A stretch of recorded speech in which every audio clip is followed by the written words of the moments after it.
In this video, we look at another tool that we can use in our problem solving, specifically the tool of dimensional analysis. So what exactly is dimensional analysis? Dimensional analysis, also called the unit factor method, is a problem-solving technique that uses unit ratios to convert from one quantity to another quantity. We most often use dimensional analysis when we convert between different units of measure. Let's take a look at the following example, which can be solved using dimensional analysis. On January 17, 2021, a dead whale, reportedly one of the largest ever discovered, was found off the coast of Italy. The dead finback whale weighed over 77 tons. How many pounds did the whale weigh? Note, 1 ton is equivalent to 2,000 pounds. In converting from tons to pounds, we could use the tool of dimensional analysis. And how would we go about doing that? Well, we start with our amount that we are given, namely 77 tons. And I like to put that over the number 1. Now I want to convert tons into pounds. In doing so, I'm going to multiply by a unit fraction or a unit ratio. The ratio I'm going to create is one where the equivalency is 1. 1 ton is 2,000 pounds. That creates for me a perfect unit ratio. I'm going to write that 1 ton is equivalent to 2,000 pounds, but I'm going to write it in the form of a ratio. 1 ton is 2,000 pounds.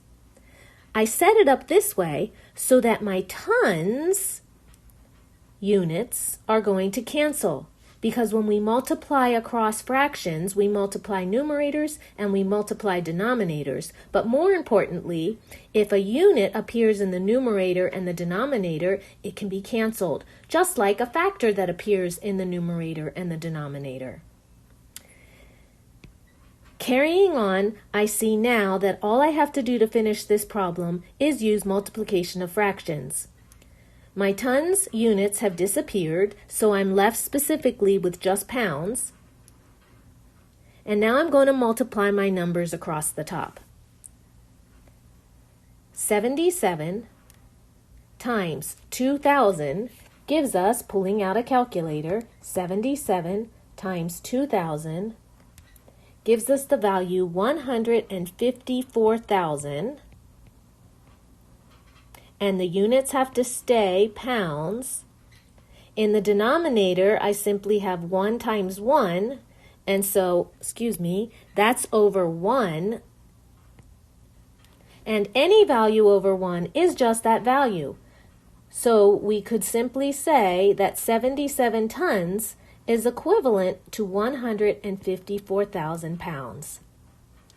Now, you might have been able to solve this problem without dimensional analysis, but it gave us a wonderful opportunity to introduce that concept and how it might be used. Let's take a look at a second example that's a little more complicated. The speed of light is said to be 299,792,458 meters per second. What is the speed of light in miles per hour? This is an excellent example where we can employ the concept of dimensional analysis.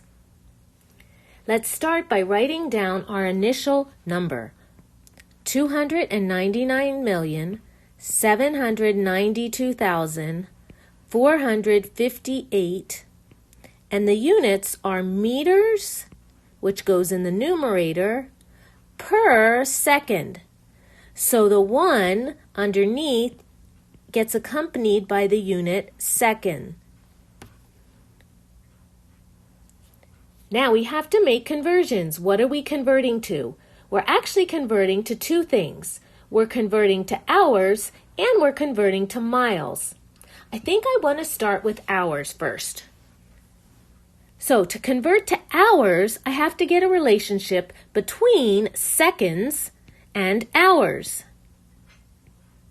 Well, I'm not quite sure how many seconds are in an hour, but I do know that there are 60 seconds in a minute. And so without thinking too much, I'm going to simply put down the unit ratio, 60 seconds in 1 minute. This is my first unit ratio conversion. Now, how did I set this up? I set it up so that the unit seconds is in the numerator and the denominator, and it cancels. I'm left over now with a calculation of meters per minute. And from here, I can convert into hours. There are 60 minutes in 1 hour. So I'm going to put down 60 minutes in 1 hour. Again, when I set this up, I want my minutes to cancel, so I make sure I put the 60 minutes in the numerator so that that unit of minutes cancels in the numerator and the denominator. If I had known right off the top of my head how many seconds were in an hour, I could have just used 1 unit ratio right there. But I did want to demonstrate that it's okay if you don't know the exact same calculation you need to go straight from seconds to hours. You can use extra calculations, in this case minutes, to get to where you need to get to. We've canceled out our time, and notice the unit left over is hours, just like we want it to be in our problem. So our next job now is to convert meters into miles. Now, I don't know how many meters are in a mile or miles in a meter, but I head to Google quick, and then Google tells me exactly the conversion that I need. I'm going to do this in 1 unit ratio. 1 meter is equivalent to 0.000621.371 miles.